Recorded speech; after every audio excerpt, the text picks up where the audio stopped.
సాయంకాల సమయములో సంధ్యాదీపారాధనలో వచ్చును తల్లి మహాలక్ష్మి, వచ్చును తల్లి వరలక్ష్మి. కాళ్లకు గజ్జెలు కట్టింది, మెడలో హారము వేసింది, పిలచిన వెంటనే పలికింది, అడిగినదంతా ఇచ్చింది. సాయంకాల సమయములో సంధ్యాదీపారాధనలో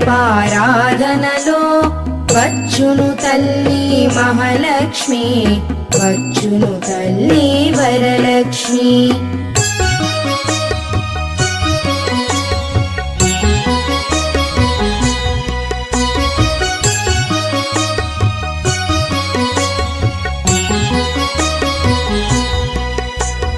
ధనముల